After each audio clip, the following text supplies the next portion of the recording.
Somewhat disappointingly, the rest of my squad declines to take the much faster and more efficient travel method of simply riding on top of Ketavan the World Shaker's back, and we end up trudging through the forest muck like plebeians that don't have tree-felling giants as subjects. I could ride alone, I suppose, but I'm trying to be one of the squad to encourage them not to betray me, and all things considered I don't really mind the walk. I am not and never will be above getting dirty.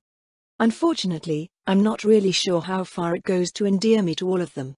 The general emotional state of my squad is conflicted at best, with Xavier of all people having the highest opinion of me.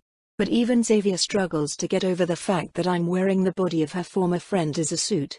She's not terribly put off by the necromancy, the mind control, or even the time I recently slaughtered an army and almost killed her, but Melik's death really seems to get to her. She's a weird girl. Maybe being stuck in the wrong body just helps put the arbitrary nature of the soul into perspective. I don't know, and I'll probably never know unless I sit down and ask her about it. I don't understand how well enough to glean further insight. Jaleesa's next in line in terms of opinions on me, but it's a pretty big jump. She doesn't dislike me, per se, but she doesn't like me either. I've killed too many people she knows for that. But in many ways, she thinks of me the same way she thinks of the people whose lives I have ended, as a victim. And, in many ways, as a failed responsibility. She's in my corner not out of affection, but out of guilt. Which isn't ideal, but I guess it does the trick. Then there's Lark. Oh, Lark. She's weird, because I think she hates me. But if I'm reading her right, she's like, guilty about that? She doesn't want to hate me, she thinks it's a character flaw on her part that she does. Which, you know, I agree with. Hopefully I can keep helping her fix that, and I think giving her delicious yet guilt-free food is the best way forward on that. Good food is the path to good friendship. Then there's Bentley. Hoo boy, Bentley. I think I kinda traumatized him really hard. He doesn't even want to look at me. He doesn't feel dangerous, at least, but he feels. I don't know. Sad and helpless. I don't know what to do about that, but I hope Xavier does. They're dating, which is weird because I thought Bentley was gay, but whatever. Xavier's presence helps, so I just have to trust she'll handle it better than I can. Finally, of course, there's Harvey, who is currently breathing down my neck and mentally forming a plan of action on how best to kill me if I suddenly flip out and attack everyone.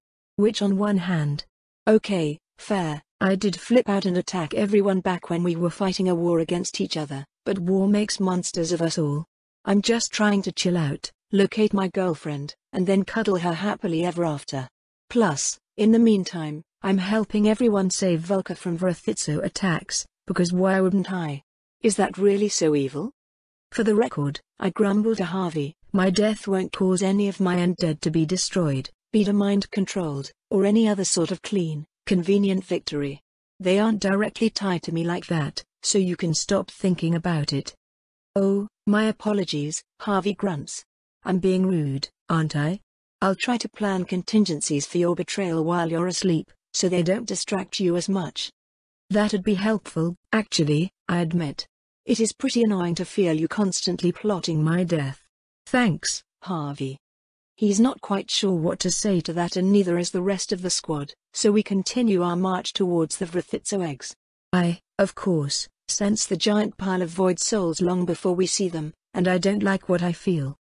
There's something strange about the eggs, I mutter out loud, mostly to myself. Strangers, and they are going to kill us all? Xavier asks, ever the sensible one. No, I don't think so, I admit. They're not hatching or anything. At least not yet. There's just something weird about the souls. They're still growing, but they're really different from normal baby souls. Which makes a certain kind of sense. Normally, baby souls are little more than fragments that slowly flesh out into whatever shape is appropriate for the creature they inhabit as the baby develops. Over the course of the first few months or so, the jagged, fresh shard of Mistwatcher that normally inhabits a baby human will flesh out into the spherical shape all humans have, though it'll remain black, shriveled, and generally uninteresting until it grows a lot bigger. Likewise, baby monsters start with exactly the same sort of shards, but those quickly flesh out into the patterns established by whatever monster species they are. I figured Vrithitso would be the same way, but they aren't. Not at all.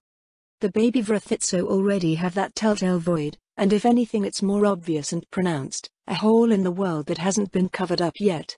I feel like, if I stretch my perception far enough, I could go through that hole, deeper and deeper, and maybe even find out what's on the other side. I glance deep into Kiero and Ketavan's souls, trying to find the same sort of thing, but those holes are gone. Filled in with blackness, yes, but it's solid, closed down at the time of their death. Lark's soul, however, still lives. And the deeper I look into that oppressive void, the more frightened I become. There's definitely something on the other side, but it's far, far beyond the range of my perceptions. Oh no, oh holy shit. Could it be? Vita. Hey. My captain snaps, causing me to jolt in surprise. I'd stopped marching again. Why yes? Sorry, I stutter. What did you say? I asked you how they're different, she says. But now I'm worried I'm not going to like the answer. I don't think you are, I admit. We're not in danger or anything. At least I don't think so, it's just, I might know what Vrithitso are. Lark, can you channel my mana for a second? She blinks with surprise, looking confused. What? She asks. Your mana? Yeah, I'm a demigod or whatever, I produce my own mana, I say, dismissing the question. I just need you to start channeling while I put my hand on your stomach. Is that okay? I guess. She allows, and I take off a gauntlet and the glove underneath so I can get skin-to-skin contact with her. Not having my tendrils to inject mana at a distance is annoying. She jolts in surprise as I stick my hand up underneath her silk shirt, but she at least starts channeling as instructed. Yeah, I feel you, Lark. Skin-to-skin is weird for me too now, but we have shit to do. I start letting myself flow into her soul. Vita, hey. Jaleesa snaps. You need to explain this shit before you just do it. Is this dangerous? What's happening? Shouldn't be dangerous, I reassure her. I'm just taking a peek into the void. Though I guess if we're really unlucky it might cause a perception event. What? She and about half the squad shriek, and Lark jumps away from me, but I'm already inside her soul and zipping down into the deep dark of wherever it is that her soul leads. As I suspected, it feels an awful lot like the tunnel my own mana uses to travel to my physical body. This isn't just any old void, it's a root home. I vaguely feel my squad yelling at me and shaking me as my body goes stiff, but my attention is focused on this deep, dark tunnel to infinity that feels so frighteningly familiar. If anything, it's a bit wider than my own, a bit more comfortable, a bit more well-worn.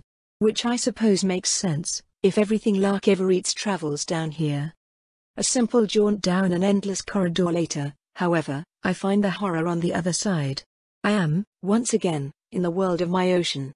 The small clump of mana I am focusing on pops into being far, far away from that ocean, however, and between us is an incomprehensible mass of black. It is the very same mass of black that partially borders the rest of my true self, a unique color of mana that ignores and is ignored by me because contact with each other is nothing but mutual annihilation.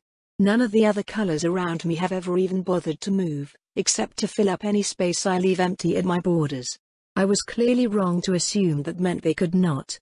Around me is an empty pocket, untouched by the black, full of air and blood and flesh. Dead flesh, specifically, meat that has been ripped from the body by jagged teeth or swallowed whole and taken into the realm of mana, where I'd assumed matter couldn't even exist. I spread out, searching, and I find them. Lark's legs, masticated and torn to bite-sized pieces, float among countless whole rats and bits of the various monsters we've been fighting on our journey.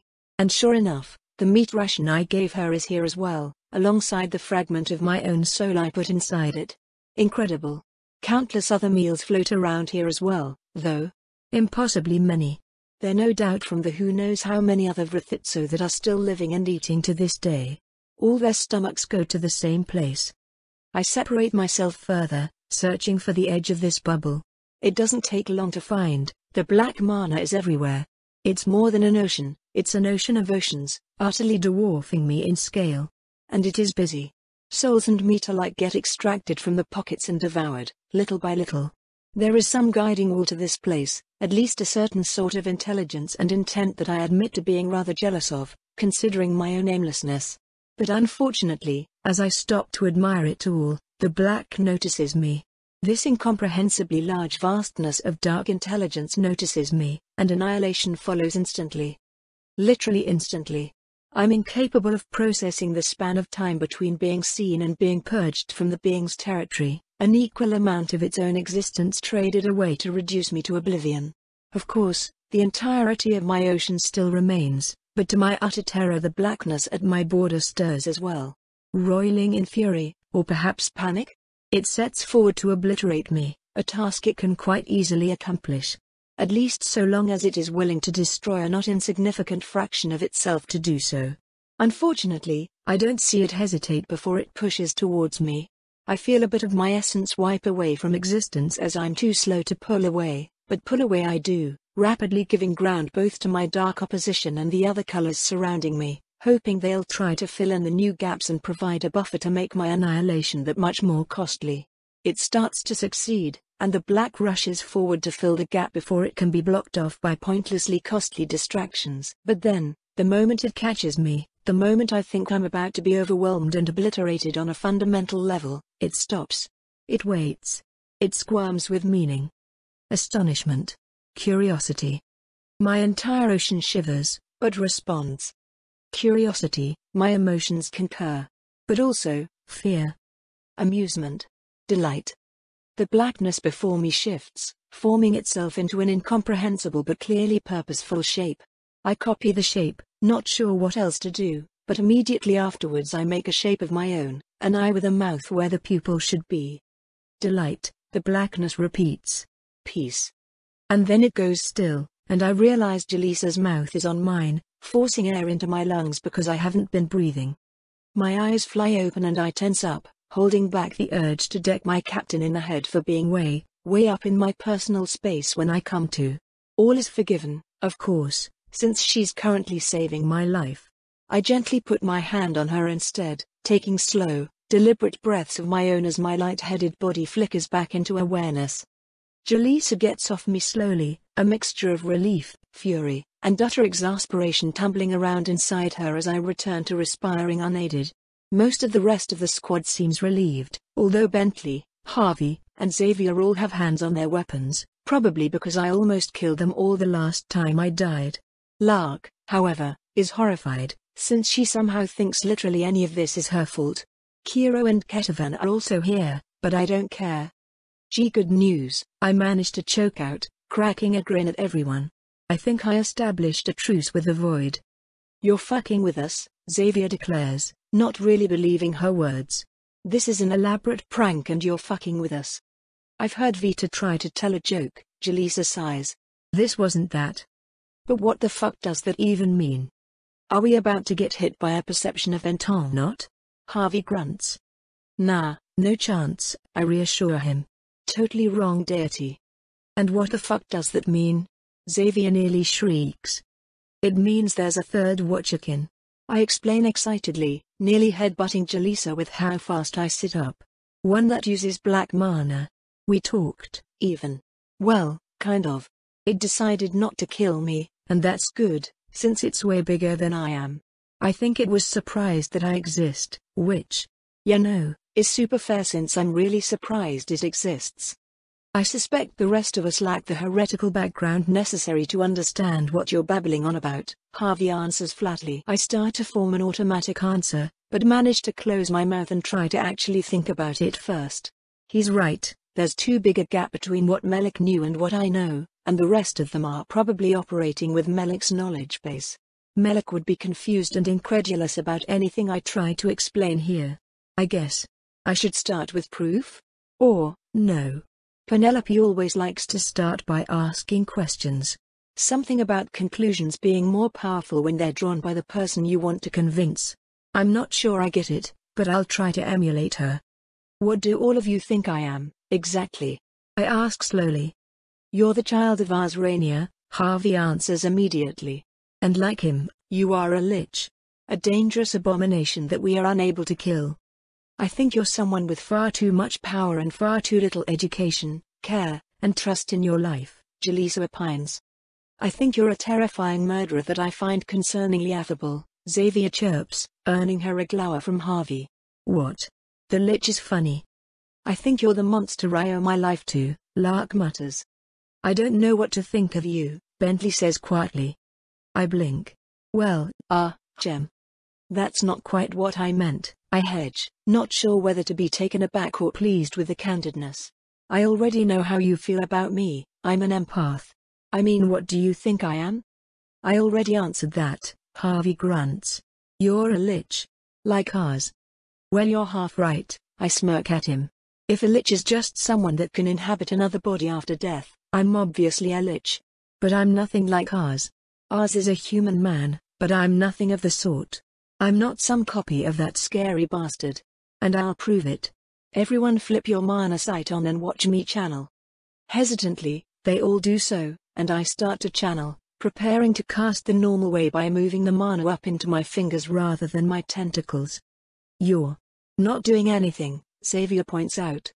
It looks like that to you, doesn't it? I agree, and then flick my hands through the motions of a simple light spell, which immediately starts to glow.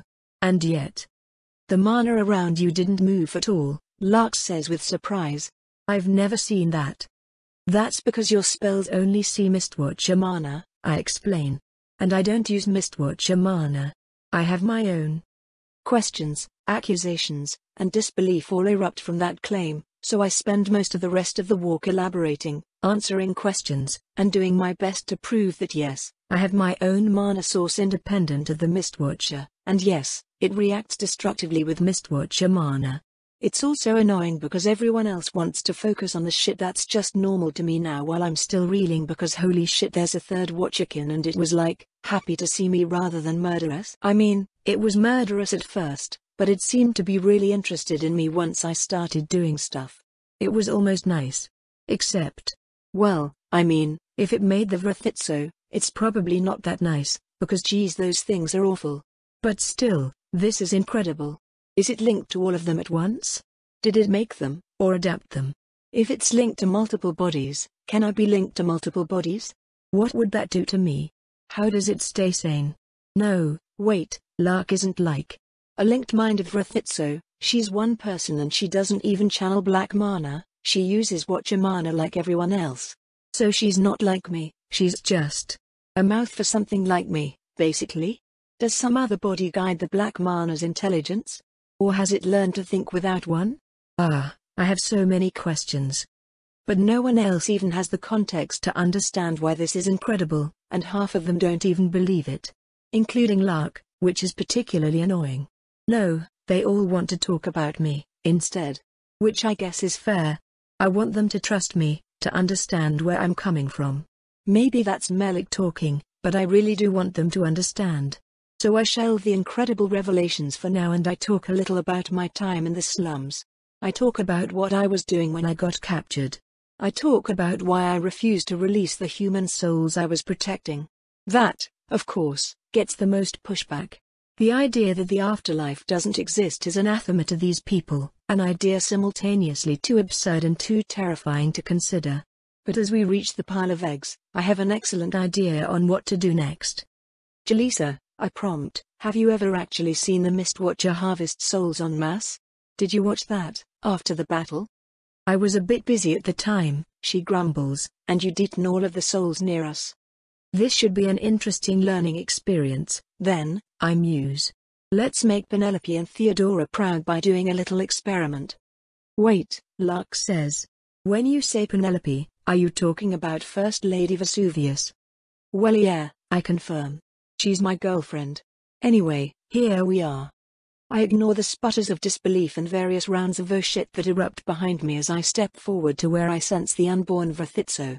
Sure enough, we step into a clearing and in front of us is a towering pile of pitch-black eggs, glistening in the light.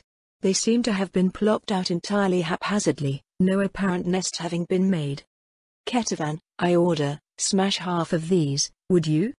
I'm not sure if it's the terrifying control my shards have over people or just the raw callousness of the two Vrithitso, but neither parent Tubi balks at the idea of slaughtering their own unborn progeny. The massive revenant steps forward and accomplishes the task with ease and relish, perhaps exacting revenge on the pile for the discomfort no doubt involved in creating it. As expected, the souls inside lose their connection to the black mana when they die, their tunnels collapsing and leaving little more than strangely shaped soul stuff behind. Over 100 souls are gathered now in one place, and while I yearn to devour them, I need this offering to be accepted by the Mistwatcher. I still have plenty of snacks from the white anyway. Now I know most of you can't see souls, I narrate, stepping next to Jaleesa as we wait for Misty to notice its meal, but they're actually quite beautiful. Most living things have them, though some living things don't. And if a soul is ever outside the confines of what the Mistwatcher considers to be a body, it reaches its own soul up to retrieve them. Misty itself has a soul too, after all, and for the record it has at least as many tentacles as the physical thing. But instead of eyes, it has mouths. Feel free to record that in your holy books. Vita, Jaleesa sighs, can you just get to the point? The point is, your soul sight spell is too shitty to show you the chewing, I tell her. So I want you to watch the carelessness. I want you to see the utter indifference on display here with your own two eyes, and then tell me there's a divine purpose behind it. Here it comes. It's a scene I've seen plenty of times before. Spiritual tentacles poke up from the ground, swipe through the smorgasbord on display, and leave with tendrilfuls of delicious souls. And soul shards. The shattered leftovers remaining start to move towards the corpses of the baby Vrithitso, which I make Kiero put down so I can focus on Yelisaveta's reaction. Most of the souls, she notes, had pieces left behind. They got broken. Exactly, I confirm. And you're not making these undead. This is how undead are made naturally. By Misty's own leftovers, yep. She's quiet for a moment. There could easily be some purpose we don't understand surrounding the shattering, Yelisaveta says. Perhaps the ones that were broken were just the mindless ones, for example. These are Vrithitso souls after all. I thought you might say that, I smirk. Ketavan. Smash exactly one more. She does. Eventually, a tendril comes to collect it, whole. Smash another one, I order. And we repeat this over and over, each individual soul being taken whole. None of them gets smashed when they're not in a group. It has nothing to do with the worth of the individual soul, I explain. That can't be the case, unless every single worthless soul just happened to be in the first pile.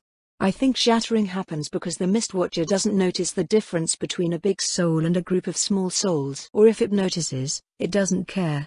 Either way, the structural integrity of souls isn't important to it. Jaleesa is still, her eyes locked on the most recent Vrithitso soul to be freed from its mortal coil. Eventually, the Mistwatcher's tendril comes to claim it as well. I've seen enough, Jaleesa declares. Can you get your slaves to smash the rest of them so we can head home? I scowl a bit at that. What, that's it? I challenge her. Just I've seen enough and you're done? I'm trying to shake your whole island here. What exactly were you hoping for here, Vita? Jaleesa fires back. This is flimsy evidence at best. Well, it's better evidence than you have. I snap. All you have is stories. Shit people made up that you treat as fact. You have nothing to back up the claim that the Mistwatcher is kind, or that the afterlife exists, or any of it. Why won't any of you realize that? Damn it, this better not be happening again. Did I push too hard? Not hard enough? What did I say? What should I have said? How did I fuck it up this time? Do you need to be right that badly? Jaleesa asks quietly. I do, Wayne. It's the reason you put me in that fucking torture prison. I shout back at her. If it's the difference between being able to live my life and getting attacked by insane zealots everywhere I go, then yes, I have to be right. And if I'm not going to attack you? Jaleesa answers evenly. If I'm not going to put you in prison, or sell you out to anyone that will? You're still wrong, I hiss. Maybe so, Jaleesa concedes with a nod of her head. I certainly don't think you're crazy, and I know you can see and do things I'll never be able to. You've survived death for fuck's sake, maybe multiple times. I don't think you're lying, but I don't know if that means you're right, and ultimately, I don't think I care anymore. I'm not here to uncover the secrets of the universe. I have my suspicions, but they're mine. The only thing I'm gonna draw my sword over is to protect the people who need protecting. People need protecting, I say evenly, from the Mistwatcher. But doing that is what got me into this mess. I'm not a priest, Jaleesa answers. I'm not a theologian. What I know for a fact is that I don't know. She glances back at the rest of the squad, her eyes resting on each of them in turn. and I don't expect anyone to know. As your captain, it is my job to ensure every one of you is where you need to be to do the most good. As long as that's what you want to do, you're Templars in my eyes. I don't care if you think our lich here has it right or wrong. I don't care if you're heretics or faithful. I care if you're concerned with righting the wrongs in front of you. Nothing else. She turns back to me. So with that being said, it will be Hiverrock night just a day or two after we get back home. Vita, are you willing to assist with the defense of Vulca against them? Do you swear you'll fight alongside us to protect our squad and the innocent people we're responsible for, like you have today? I scowl at her, but I nod. There will be High Templars around, I tell her. So I can't fight like I did today. But I'll fight as Melik would have. That is, of course, as long as no one gets any bright ideas to betray me when I'm doing a good deed again. I think, Yelisaveta answers, turning back to the team, that Hiverrock is bigger than all of us. Like what we did today, it's a greater evil than anything you might think about Vita. And as you've seen, she is an incomparable asset. So as your captain, I believe it is my duty to order your silence about this matter, at least until Hiverrock is driven off again. Then, when the crisis is over, you can do whatever you want. Report me to the higher-ups if you think it's the right thing to do. But you will not cause an extra crisis in the middle of the ones we're already suffering from. Does that seem fair to everybody? Ordering us to not report you is a direct violation of code, Lark squeaks quietly. True, Jalisa nods. I can't enforce any of this. So I'd consider it a personal favor if you tell me about any disagreements now. There's quiet for a while as we all consider that. There's some wisdom in this truce, Harvey speaks up first. But it's not our place to decide. I think you're doing a dangerous thing by breaking the chain of command like this, Captain. But I'll wait to bring it up until after Hiverrock. Jalisa nods. That's all I ask. Anyone else? If I die, Bentley speaks up, I want you to leave my soul alone. Can you promise me that, Vita? I scowl at that. All of you think I'm wrong, huh? I grumble. You have to be, Lark answers quietly. And why is that? I sneer. I mean, the things you said were kind of fucking insane, Xavier answers, shrugging. You're saying there's a whole other universe full of nothing but different kinds of mana, and you are mana, but you're also an intangible eyeball with tentacles, and you're also some kind of demigod? I dunno, man, or girl, or whatever. I don't even remember half the crazy shit you claimed. It all went over my head. You don't understand it, and so that means you won't listen to me. I snap at her. I didn't say that. I'd rather have my soul untampered and end up wrong, Bentley answers, than be taken by you and end up right. I narrow my eyes at him. Remarkably well considered, for a puppy. I think it's a load of shit, but I won't act like he hasn't thought hard about it. You have to be wrong, Lark says again, because if you're right, our lives are meaningless. If you're right, there's no plan. Suffering has no purpose. And I don't have any reason to. She trails off, taking a deep breath. You're wrong, she repeats. But I don't have a problem fighting alongside you on Hiverrock night. And the captain's right, that's the most important thing. Yeah, I got no beef with that plan, Xavier agrees. As long as you promise, Bentley says. I grind my teeth a little. Damn it, I thought I could get through to them. But honestly, I guess this isn't the worst thing. If none of them betray me, I can help on Hiverrock night and then just leave. Go deal with things in my village. Find Penelope. The part of me I took from Melik doesn't want to leave, but it's not like I don't have other things to do. I promise not to save your soul from the Mistwatcher, I tell Bentley, barely refraining from spitting the words. Thank you, he answers, nodding slightly. Then I don't have any problems with it. It's settled, then, Jalisa declares. From one crisis straight to the next. Thank you, team. I'm proud to have you. Yeah, well, hopefully this'll just be like most Hiverrock nights and the High Templars will handle pretty much all of it, Xavier says, stretching. I'm fucking exhausted. Don't count on it, Jalisa grunts. If we were that lucky, would any of this have happened? None of us have an argument against that. Waiting for Galdra to come back quickly becomes more painful than the knowledge that I have been violated on a fundamental level, though at least half of that is probably the boredom. Being stuck alone and unable to even cast spells means I'm forced to while away my time doing nothing at all.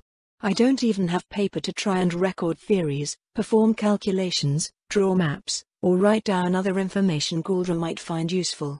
Intellectually I'm aware that I should be furious at her, but, of course, I'm not. The sheer speed at which that happened is concerning. Nugas took much longer to adapt to her new self. But I suppose that is exactly the problem. The true meat of the matter, the real reason I've so easily slipped into my new master's grasp, is the knowledge that I deserve this. There is no fate more poetic for someone that bears my sins. I lusted for power and control so much that I ripped a soul apart to make it a slave. And for what? Because I wanted the power that Vita has? I'm arguably responsible for her sins as well. I'm the one that encouraged her to start making revenants, that got her to bring Theodora back so we could start studying the blasphemies that led to Nugas. And ultimately led to my current situation. It's only right that I stop her now, that I end what I've started. Serving Galdra is how I can do that. And perhaps if I prove I'm loyal and compliant I won't be stuck in this damn cell anymore, and I'll get my ability to cast spells back before I die. Not from the wounds I've been given, those will heal on their own. My natural regenerative rate is enough even without spellcasting to supplement it. But my evolution into a new kind of being isn't one that can be ignored or left to its own devices. Growing myself a new tail requires regular upkeep, and without the guidance the musculature and bone structure will likely grow incorrectly, which could cause severe damage to my lower spine. And that's the least of my worries. I can't be very useful to Galdra if I end up crippled. As much as it pains me, I should probably try to remove this collar. She told me not to, but, well, I'm operating with information she doesn't have, because she had other questions and then she had to leave, and she would obviously prefer that I continue being alive to serve her, so this decision is the one that's most likely to please her. Right? Right. Great, let's remove this collar and try not to think about the fact that doing so was one of my objectives before my priorities were shifted, since that would just lead to a frustrating logic loop about my priorities and the degree to which I should be weighting the unknown possibility that I'm currently enacting a plan that I subconsciously implemented in my own soul in case of a situation like this. The chances of such a thing should be low. Galdra would have found the memory alterations in my soul if I applied such things to myself, and she would have needed to investigate them for her own safety, and she's not a fool so she would have, but she didn't do anything of the sort, therefore they probably don't exist. I take a deep breath. Okay, Penelope, I say to myself. Let's talk out loud to help focus. And not because I've had an artificially induced mental breakdown that ripped away every good thing in my life. That's not important right now. To remove an enchanted metal collar without killing myself I need to determine the mechanism by which it detects tampering and bypass that to unlock it, or determine the mechanism by which it detects channeling and bypass that to ignore it. But the limiting factor for both of those is that I have the ability to observe neither visual nor magical aspects of the collar, because I'm unable to channel and it is attached firmly to my neck. Definitely. A predicament. It means the only useful sense I have is touch. I can trace the outside of the metal collar, memorize the patterns I feel, and try to extrapolate the internal runes using that information as a starting point. Which will take a while, but it should be easy enough to do as long as I run my fingers over the outside of the collar, and scowl. As long as the carvings aren't entirely internal, I grumble to myself, finishing the thought. What a damn it. I can't meaningfully make progress on this. I'll just have to wait for Galdra to return so I can explain the situation to her, which she'll be understandably wary of, so I'll also have to prove my loyalty, but I can't really plot out how to do that since there are no tasks I can perform to demonstrate it. I am well and truly stuck here, bored and alone and with nothing productive I can set my attention towards. So now what do I do? Masturbate? I wrinkle my nose at the thought. Some small part of me thankful that I don't find the idea of Galdra walking in on that to be at all appealing. I need to be useful to her. I need to give her what she wants, supply her what she needs, be proactive about making her dreams a reality. And considering how unflappable she's been during political attempts at seduction, I suspect she's far too straight for that to be anything but a detriment. Which is good. I'm not quite Nugas. I'm just the same old monster with new priorities and no desire to mourn the loss of my old ones. That's much less of a complete death of self, when you think about it. Right? Yes, I'm probably good enough at self-justification to think that. I sigh, sitting down on the dirty ground as I try to direct my jittery need to be productive, to not simply waste this time. I've already abandoned the mask of my sneaking suit, which was of course designed to hide the shape of my body to make me harder to recognize. The holes blown in it are all still there, but thankfully I am almost finished regrowing the skin and internal organs that I blew out of my own body when Galdra forced me to miscast. For her own safety, of course. Very clever of her. It has barely been a few hours since she left, and I already feel stifled without any way to assist her. Then I hear the door open, and I immediately jump back to my feet with delight. She's back. She's... No, wait. I don't smell her. And the only person with that kind of chemical crypsis is Lynn. I seem to be getting rescued. How best to prevent this? Obviously, Lynn should die. This eliminates a significant asset of the enemies, as Lynn is ultimately more loyal to Vita and her family than she is to me, as well as proves my utter loyalty to Galdra as her slayer. As her ally. I shudder at the thought I almost just had. She can be important and I can be loyal without debasing myself. I am worth more than a simple slave. Anyway, killing Lynn. With magic, it would be trivial. Without magic, it's significantly more tricky. I will need to catch her off guard, and naturally that will require me pretending I still possess my old loyalties. Distasteful, but hardly a deception I'm unused to. Falling back into my old mindset should be a trivial task. Countless magical defenses and traps stand between me and the entryway, but it doesn't take Lynn long to make her way through them regardless.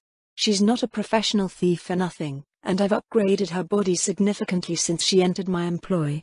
She's faster, stronger, able to distinguish the slightest sounds and scents, and outfitted with numerous tools for infiltration and espionage, including a variety of metal artifacts.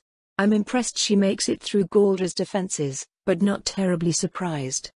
The young woman has only grown more attractive thanks to my attention, her practical and many-pocketed armor strapped with a variety of knives. Strands of red hair dangle haphazardly from her bandana, and she flashes me her usual wry grin as she spots me behind the barred door of my cell. I smile back, every part of my expression appearing happy to see her. Lynn. I cry out with relief. I knew you would find me. How's the situation in the city? Not bad, all things considered, she answers, nodding. Sorry I couldn't get here sooner, all the teleportation made you a bitch to track. You wiped nearly all of the Inquisition, which... well, you know my opinion on that. I do. She was against it, even though it helped Vita. But the Inquisition needed to be destroyed not just because it was a threat, but because it wasn't enough of a threat. It was strong enough to disrupt our plans, but not strong enough to actually succeed against us, which means it certainly wouldn't survive ours. He's had a decade and a half to plan his revenge, after all. Better for the city to purge it and remove the absurd ban on animancy studies. On this, I can agree with my old self. Galdra liked my plan, after all. That you're here at all is what matters, I tell Lynn. My collar is supposedly an explosive strong enough to kill me if it detects me channeling. Can you remove it? Depends on the lock, Lynn grunts. Let's get you out of that cell so we can check. I nod in agreement, and she sets to work picking the lock on the door, which is opened barely 5 seconds later. She steps inside and I turn around to give her access to the locking mechanism on the back. She frowns at it for a while, pulling out a couple runic tools to help her analyze it, and ultimately steps away without ever touching the thing. I give myself 40-60 odds on getting that open versus killing us both, she ultimately concludes. We should get you to a metamancer instead. I scowl, nodding. That's about what I expected. How frustrating. Well, there are plenty of ways to kill her without magic, so I just need to decide on one. The best and easiest option is probably to engineer some reason to grab onto her. Lynn is substantially faster than I am, but her musculature is inferior to mine. I should be able to get a firm enough grip to prevent her escape and then smash her skull. If she counters with knife attacks, it will be problematic, but likely not fatal. I don't really touch Lynn very often, though, and any suspicious actions might cause her to accelerate her perceptions to the point that she'll notice my deception while I am in the middle of trying to tighten my own grip, and break it immediately. We'll just have to escape while my magic is still being prevented, then, I inform her. And we should do it quickly. This collar might be traceable as well. You set the pace, Lynn agrees, and we start heading up the stairs to the ground floor, where the various lethal traps have all been disabled. A few steps of the stairwell are still smoldering molten rock, necessitating that we jump over. Perfect. I take the leap and immediately hiss in pain on landing, collapsing as I clutch my obviously still regenerating wound. Lynn's eyebrows raise in surprise and she leaps ahead of me, offering a hand. You need help, boss? I'm fine, I insist, because I'd normally refuse to show weakness in this situation. I stand up just a little shakily, wincing as I take my next few steps and slowing down with each one. Yeah. I'm sure you're fine, but you should let me carry you, Lynn suggests. I glower at her. It's, very high-class noble of you to not need to walk yourself. Lynn hedges. I continue glowering. Just a little more. We'll be much faster if you allow it, Lynn finally says. I let out an aggrieved sigh. Fine. Go ahead. She picks me up in a princess carry, letting me put an arm around her neck in a natural way. Perfect. She rushes out of Galdra's secret home, and I wait just long enough for her to stop being on edge before I apply more than enough force to crush her spine. Or so I expected, but despite my superior strength I somehow find myself flying through the air, experiencing only a brief sensation of Lynn's body twisting to break my grip before I'm landing face first onto the forest floor. Lynn leaps backwards a huge distance, drawing knives and crouching low into a combat stance. Why did you just try to kill me? She demands. Shit. Is she really that fast? How did she get free? I barely even processed what happened. What are you talking about? I snap back at her. Why did you throw me?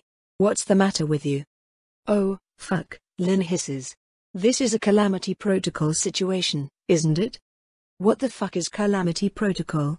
I don't remember making any such. Okay, well, I suppose that means nothing. But I don't intuitively understand what it could be, either. Based on the name, it sounds like it must be the old me's contingency against being altered by animancy. But I've been trying to determine what such a contingency might be ever since I became loyal to Galdra, and I still can't think of a valid countermeasure. This is not a calamity protocol situation, I insist out loud. Calm yourself. Oh, shit, it totally is, Lynn swears. Damn it, I don't want to fucking do this. And with those words she simply turns and sprints away, leaving me to my confused fury. I suppose having my priorities changed doesn't make me any less of a fuck-up, now I've let an enemy element escape with knowledge of my location.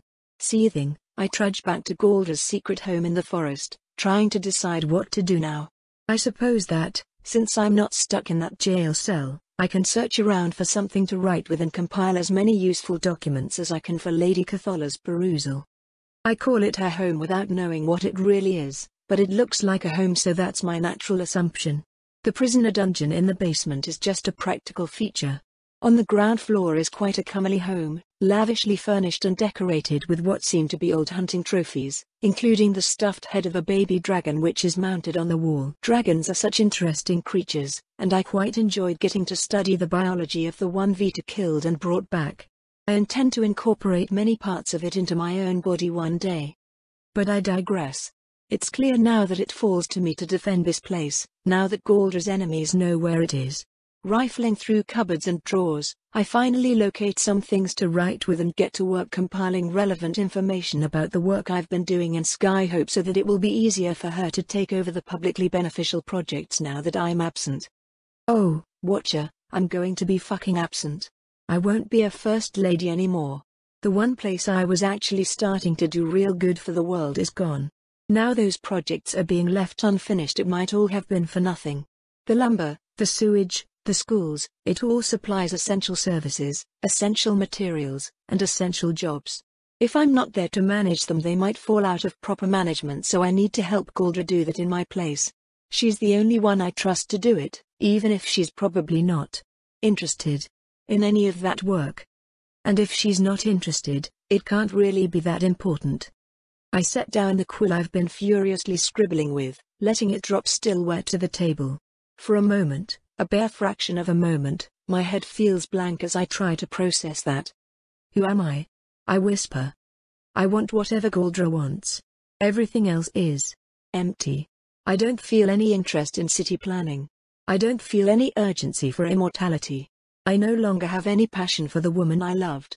But at the same time, I hardly even understand Lady Cathola's fickle desires. I have no drive. No ambition. But ambition is all I was. She hollowed me out and left nothing in its place. I can't even hate her for it.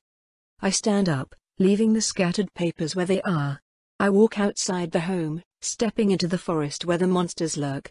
Then I bring my hand to my mouth and bite down. Blood starts to flow. I don't have to wait long. Drawn by the scent, monsters approach, stalking towards me in the underbrush. One of the many cat-like creatures in the forest arrives first, a particularly large variant that differentiates itself from catzels by hunting alone rather than in packs. This, of course, makes it much less effective a hunter despite its power, and it tends to be relegated to much shallower parts of the forest starboard from Skyhope. I idly note this information since it gives me a better idea of where I am, but ultimately it doesn't much matter where Galdra's home is. I have no intention of escaping. So I let the monster leap ravenously at me, its jaws opening wide to rip out my throat, and then I punch it in the eye. I feel its skull fracture as it's knocked backwards into a tree, and I approach while it's stunned to land another shattering kick to its ribcage. It strikes out with massive paws, dragging painful gouges along one of my arms, but I strike it in the head again, then again, and it stops moving. I hit it again anyway. Always best to make sure. I hit it again. It's undoubtedly dead. So I hit it again for no reason. And again, my fists caving deep into the corpse and reducing it to messy red paste. I start to feel it. A smile is blooming on my lips. So this is all I really am, in the end. Finished with my fun, I bring the mangled corpse to my mouth and start to eat it. My body needs an incredibly large amount of food to sustain itself, and it wouldn't be right to take Galdra's. I still don't have my magic, but I'm not worried about tainted meat. My body won't succumb to disease even without my talent. When other creatures come to steal my meal, I happily kill them, appreciating the number of ways I can do so with my body rather than my mind. But I can't eat much more than my current quarry, so I leave the rest to rot. Covered in blood and viscera, my outfit torn to shreds, I eventually lug my way back to the house, my spirits lifted. Even better, I smell her. She's home. Galdra Cathola is here. My meaning. I enter the door to find her already expecting a fight. Flames spring up around me immediately, so I stand still, giving her a tired smile as I crunch down on the leg I'm still eating. You got out, Galdra mentions idly, though it's obviously an order for elaboration. I did, I confirm. An old ally, whom you would know as Lynn the Metal Thief, found me and broke me out. I tried to kill her, but failed. She knows this location now. Does she know it's mine? Galdra asks curiously, eyeing the collar on my neck. She does not, I reassure her. She's aware I have been mentally influenced, so her natural assumption is probably ours. Well, that's not so bad, Galdra muses. I'll have to confirm it, of course. Of course, I allow, and lower my magic resistance the moment I feel her try to cast animancy on me. That seems to surprise her a bit, but in a pleasant way. The thought of it makes me, well, not happy, really. Satisfied, perhaps. That's as good as I'm likely to get anymore. My current master hollows my soul out further, but there's not much left of me to carve. She seems amused at my explanation of what I've been doing since being let out of her prison, and while she doesn't take the collar off, she doesn't lock me back up, either, ordering me to defend her home with my life. Ah, good. Finally a task I can focus on. I thank her for it, which causes her to laugh. You're so watch a damn fucked up, Vesuvius, she chuckles. What a fucking freak. I have nothing useful to say to that, so I stay quiet. She eventually leaves, claiming it will likely be quite some time before she can come back. Disappointing, certainly, but not unexpected. At least I have a purpose now, to protect this house. Oh, how far I've fallen, I mutter to myself, and then I feel like a traitor for it. It's not as though I'm worthy of the power and responsibility I once wielded. Even if some of it was helping. Perhaps Galdra just doesn't understand how much it was helping. She surely can't be infallible. But there's nothing I can do about it from here, so it's a moot point. I get to work, but a day later I get another unexpected visitor. One that is both simultaneously more and less welcome than Lynn. "May I come in, Lady Penelope?" Nugas asks, knocking on the door. Nugas. She found me. Or perhaps more likely, Lynn led her to me. But why? Unlike Lynn, Nugas is loyal to me and only me. She is no threat to Galdra so long as I order her not to be one. "I am not a lady anymore," I answer her. "You are still my lady," she counters. "May I come in?" I swallow. "Yes." She does so, dressed practically for once in light full body armor, her face still that horribly perfect mix of beauty and regrets. Watcher, how could I make such a thing? Such a person? "You look terrible, Lady Vesuvius," Nugas comments brightly. "Shall I draw you up a bath?" I am, of course, still covered in dried blood, since I hunt for every meal. It is the highlight of my day. "This is not my home," I argue, shaking my head to decline. "I should not dirty Galdra's bath without her permission." Nugas smiles wide at that, though there's a glint of cruelty to it. "Ah," she says. "How does it feel, my lady?" I blink tiredly at her. "You always seemed so much happier than I feel," I admit. "Are you faking it?" "I am not," Nugas reassures me, stepping forward. She cups my face in both of her hands. "I love you, Penelope Vesuvius. You make me very, very happy. Do you not feel the same about your master?"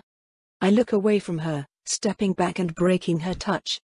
"I suppose my servitude is different from yours," I tell her. "I deserve for it to hurt more than yours does, besides. Galdra is doing what is best." Nugas chuckles. "If you serve her, I will serve her," she says firmly, starting to circle around me. "Your goals are my goals, my lady. Now and always." I thought as much, but it's still reassuring to hear, I admit. "You will make the task Galdra has given me much easier, and I do not suspect she will object to more servants." "Thank you, Nugas." "It is, as always, my pleasure," she coos. "Nugas," I muse, "can you tell me what calamity protocol is?" I ask. "Ah," she says. "That's very simple, my lady. If you would come here." I'm immediately wary. As much as I trust Nugas, I keep my magic resistance up. I never taught her any animancy, but I can't risk it. No magic flows into me, though. And instead, my collar clicks open. Nugas takes it off my neck, setting it down on the counter next to us. "There," she says. "All done." I furrow my eyebrows at her. "That's it? This hardly seems like a plan." "Well, it's not your plan," Nugas admits. "It's mine. Calamity protocol is simple, in essence. It requires nothing but your freedom. Now, you have physiological changes you've needed to manage for a while, don't you, my lady?" Yes, of course," I confirm, trying to figure out her angle on this as I start channeling again, splitting half my attention on investigating and maintaining the changes my body has been performing without guidance for the past few days. I have every intention of continuing to serve Galdra, you know. The Penelope you knew is long gone by now, Nugas. "That's fine," she says cheerfully. "If that's what you decide, it makes no difference to me. You are still, fundamentally, my lady." I give her a considering look. That's not an outlook I expected to hear from her, since she considers the opposite case to be true regarding herself. "I'm not so sure I am," I say instead. "But your loyalty is, as always, welcome." She beams, clearly quite pleased with herself. Galdra did not see fit to remove my revulsion at her existence, at least, so I do not indulge in my enjoyment of that loyalty. That is, as always, a dangerous road to walk down. "You won't stay this way, though," Nugas tells me with chilling certainty. "You are, as ever, a woman of principle." I stare at her for a moment, then turn and head for the prison cellier. "Establish a set of metamancy defenses," I order her. "Make sure no one enters other than Galdra, and clean the home for her arrival." "Of course, my lady," she confirms happily, and I descend to the basement to strip. Now that I have my magic, I can start making myself much more useful. I'm not a first lady anymore, so I have no need to keep up appearances. I have Nugas with me, so she can handle the tasks Galdra wishes for without my help.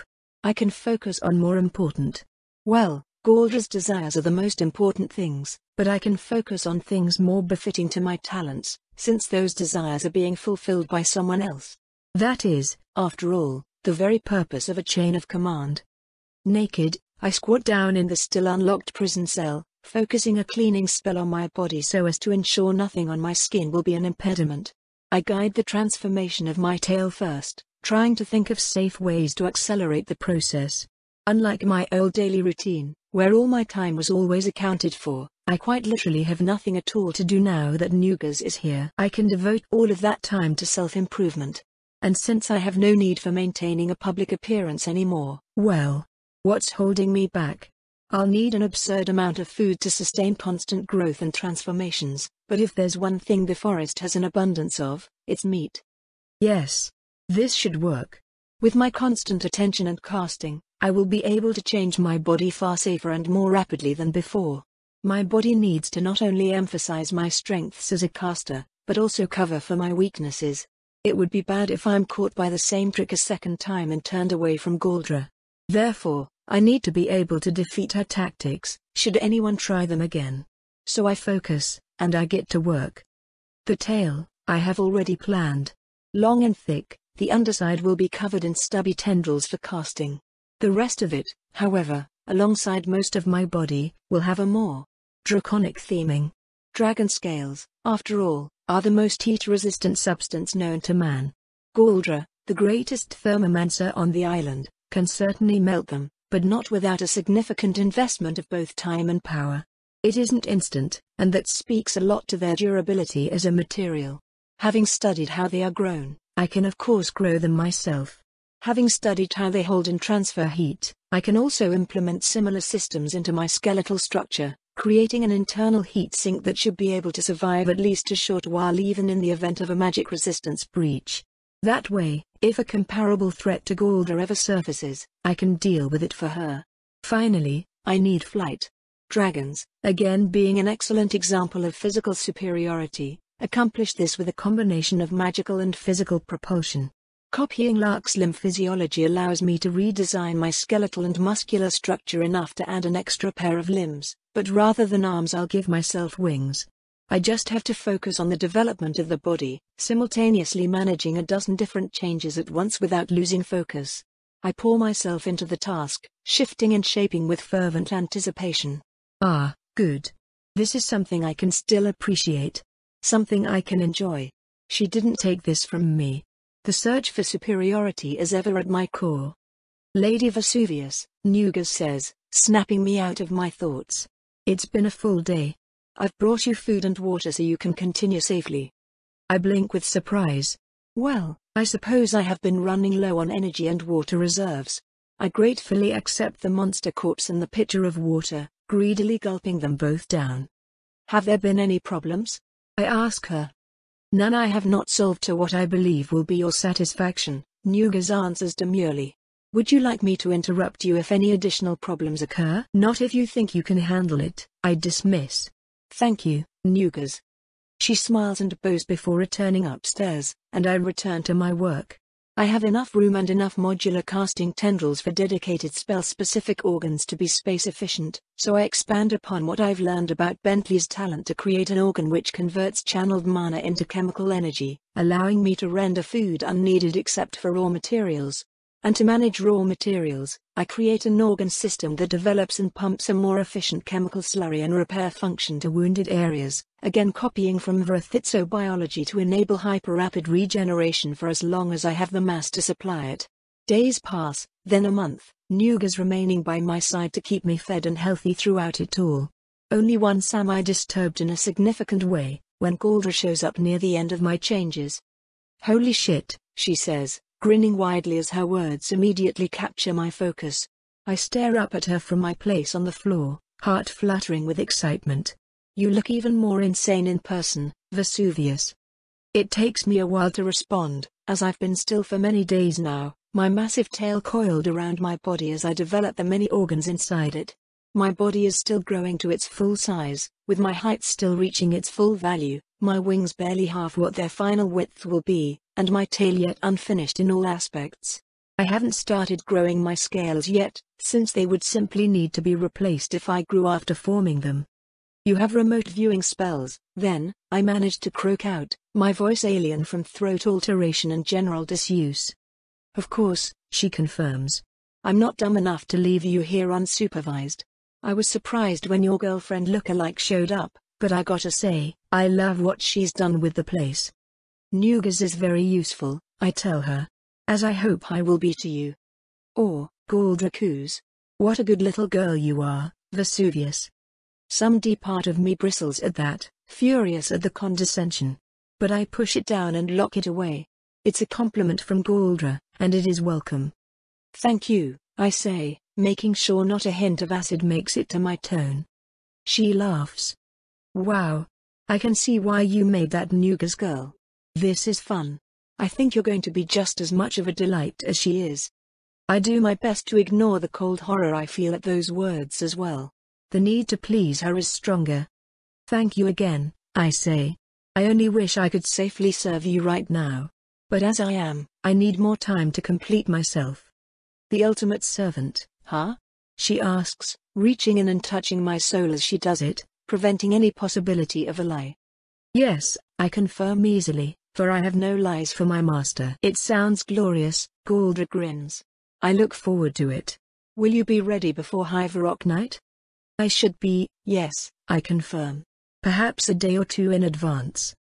Good, Galdra says firmly. You may be needed. Good luck with your work, Vesuvius. Thank you, I say, and return to it. Galdra leaves soon after. Some hours later, I'm not sure how many, Nugas arrives with my food. Unlike usual, however, she asks me a question. Are you a servant, my lady? I blink with surprise, pausing as I gobble down the needed mass to fuel my transformation. Yes, I tell her. Obviously. Should you be a servant, my lady? I look at her with confusion. After all this time, Nugas is still the person I have the most trouble reading. It is, I tell her, what feels right. She smiles broadly at that, and returns upstairs. I think little of it. Days later, my body is nearly complete. I stand up for the first time in a month, shaky-legged as my new muscles feel as foreign to me as my new height. I'm nearly as tall as Nora used to be, when she was alive. My wings don't take after the bat-like design of dragons at all, as wild dragons evolved their magically assisted flight back when they were originally smaller creatures that relied on wing-based thrust. There's no reason to not make my thrust purely magical and use wings for gliding and control. My wings are therefore a collection of long, slightly curved, armor-like scale constructions that fold out into artificial-looking wings, reminiscent of airships more so than anything found in nature. They can twist away from my back for vertical orientation and hovering, or lay parallel to my back for faster, horizontal flight. My wings can't even extend fully while I'm still in this cell, so I'll have to wait to stretch them until after I'm comfortable walking with my new legs and tail. After all, when I say my body is nearly complete, I mean that it is functionally finished, but I will need at least a day of general physical therapy and getting used to moving it all. My tail twists and writhes behind me, its incredible mass feeling deceptively light thanks to the obscene amount of strength I've managed to pack into this body. With a casual flick, I crack the stone wall beside me and can't help but smile. I practice moving the tendrils at the bottom of the tail in time with my steps. I carefully coil my tail underneath me and lift my entire body with it. I lean forward and try to walk with it up off the ground, but that feels like it will only be possible with my wings extended to counterbalance. Smaller wings on the end of the tail also help with balance in flight, and a long fin on the top of the tail should hypothetically allow a rapid swimming speed as well, though that's something I won't be able to test here. Carefully, slowly, I make my way up the stairs, the wood creaking and groaning under my weight. Nugas is there waiting for me, beaming with even more joy than usual.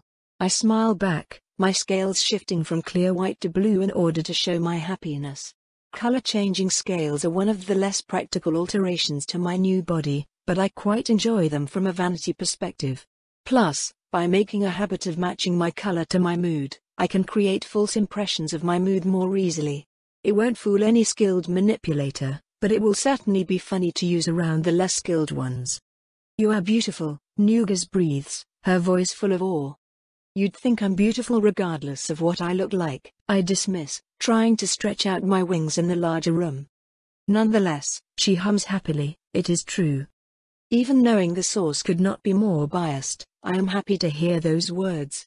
My beauty has always been something I've held as a point of pride, but now that I'm skirting the very edges of a humanoid form, well, it's something I've worried about. I still have my face and my figure, a voluptuous human silhouette with extra parts attached, but ultimately it's all part of a fundamentally different creature. I don't even have skin anymore, even my tail tendrils having been formed with small enough scales to still have the needed flexibility. So then, what now? Nugas asks me, sitting down and clearly enjoying watching me stretch. I'm still in the nude, of course, and will likely stay that way until I get an opportunity to commission armor that can fit me. Now I practice, and we wait for Galdra to return with more instructions. I answer simply. Should you be a servant, my lady? Nugas asks me again. I give her a disapproving look. As I said, I tell her, it is what feels right. You should understand that better than anyone. I do, Nugas confirms, standing up. I know my role and my place. I relish it in a way that you don't. Because I know the other things that feel right to you, my lady. She steps towards me, circling languidly around me and drinking me in with her eyes. Power feels right to you, she muses. Control feels right to you. Torture feels right to you. I feel right to you, Lady Vesuvius, deep in the core of who you are.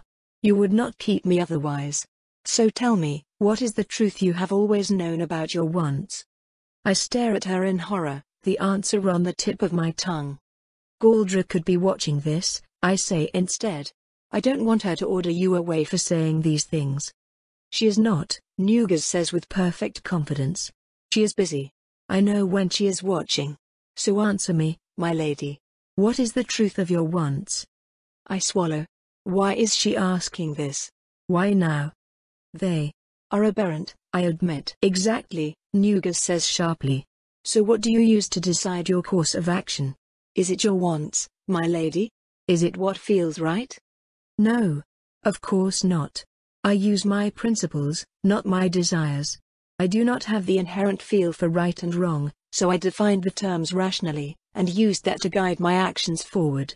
But none of that matters, because I failed. My nature continued to creep up over my reason when I least expected it. I remained a slave to the evil at the core of me. I did good, yes. I did so much good. And yet. I'm a monster, Nugas, I tell her. I will abuse any power I'm given. And this is the part where she says Galdra will too, isn't it? As if I don't know that. As if the woman didn't admit to my face that she's the same sort of monster I am. But that's not what this is about. Yet Nugas just reaches up and cups her hands over my cheeks, pulling me down to her height. Then abuse me, she purrs. I pull away from her, stepping back quickly and stumbling over my own tail. Don't you think I deserve this? I ask her. After everything I've done? She belts out a laugh at that, crisp and clear and loud. Oh my lady, she says, almost condescendingly. When have you ever been stopped by the fate you deserve? Besides. She steps forwards again, pressing her finger just under where my belly button used to be, over where my soul rests. We both know that when you finally decide to take your soul into your own two hands, you won't come out of it as the woman you were before, she says. Why not take a fresh start? I take a shuddering breath. I don't want this. I don't want this at all. I just want to let Galdra control everything, to take all the responsibility, to not have to. Uck. I feel the disgust welling up inside me at those thoughts again, and this time I latch onto them. This isn't what I am. But that doesn't matter. The only question is, what should I be? Does serving Galdra match my definitions of right and good? No. Emphatically no. Ignoring my personal sins, Galdra's stack higher than any other, and she is exceptionally powerful. She is glorious and she gives me meaning, and there is no doubt that, in terms of cost-benefit, she should die. Ideally, her soul can be saved and given to Vita, so I can still appreciate. So that her firepower isn't lost against necessary threats. But fundamentally, Galdra is only a single tool against Hivarok, and the damage she deals is greater than the benefits she provides to Vulca as a whole, especially if she enjoys making slaves like I do, and like Vita does. It is, upon consideration, an open question whether or not giving Galdra's soul to Vita is wise. She does not seem quite so stable or reliable without love blinding me. I will have to think on that. Regardless, by my principles the task is clear. I must move against Galdra. But I cannot move against Galdra as I am, so I must change. I must undo what she has done. Of course, I should probably also do more than that, so I don't simply turn out as the same or a worse monster than before. I don't want to do this, I say, mostly to myself. Self-soul modification is the very definition of a slippery slope problem. And yet you've already decided, haven't you? Nuga's muses. I nod, coil my tail up to sit on it, and start casting animancy on my soul. It looks different. Scarred. Galdra did most of her work through removal, taking prior priorities and turning them into uninteresting nothings. She scraped me raw of ambition, of love, of willpower, and replaced it all with a need to serve her, to work for her. She could never make me into something like Nuga's without taking months of slow torment and effort, but to just hollow me out? Crude, perhaps, yet oh so horribly effective. But her mistake, Nuga's helped me realize, is that I can only be chained so far to emotion. Oh, I have my dalliances. My failures. My moments when I give in to wants and urges that are better left locked up. This is, arguably, exactly one of those times. And that makes it little more than just another mistake to regret later. I might be able to turn myself back the way I was. Maybe. These changes are old and set, however, and though I can see the places where they do not fit, I truly just be guessing how to twist them back into shape. I need to instead decide what I want to be and... No, that's not the right word. I need to become the person my code of values and ethics demands I be, as defined by philosophy and reason rather than whim. My body, after all, is already something far beyond human. Why shouldn't my soul match it? Vita has even commented, before, on how different my soul is from other people's. How I almost look like a splice in the way that my soul is in two parts, a spiky shell, and what most other animancers describe as the bubbles. I'm not sure it's an apt description, but if bubbles are the metaphor we're choosing, I think of them like those of a pot boiling over. Something that, if gone unwatched and unstirred, utterly ruins an otherwise delicious stew. They are, after all, my natural desires. The sadism, the need for power, the urge for dominance. Those parts of me are all here. And they are aberrant. So I will twist and crush and change them, covering them up with the other half of my being, the artificial rules formed from my understanding of how a person should be, rather than from what I really am. I will live henceforth as a servant of good, not out of empathy or love, but merely out of raw, self-inflicted willpower. I've created a frightening woman, Nugas, I comment idly as I feel my mind once again start to become someone else. You've always been deliciously frightening, my lady. I meant you, I tell her wryly. Unleashing me and empowering me to violate my own soul like this. It's irresponsible, at best. What if I decided to give in to my older urges, or my urges to obey Galdra? With a name like Calamity Protocol, you must have known how poorly this can go. I think the thing about being a goddess, she muses, is that you are allowed to be as merciful or calamitous as you so choose. And when another woman dares to have the fucking audacity to change you in a way you did not wish to be changed, well, I thought you'd agree she was due a little bit of ruin. I know this is entirely my fault, I sigh, but you are completely insane. Perhaps, she says lightly, sitting down on my lap.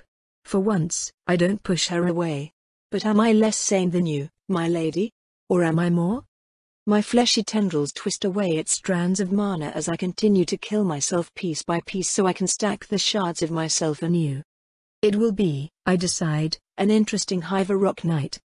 You don't think you could form yourself a little love for me in that soul of yours, my lady? Nugas asks, cuddling up to my chest. You know, for the greater good. I sigh. Perhaps if you behave, I answer flatly. Always, Lady Penelope, she assures me. When have I ever been up to mischief?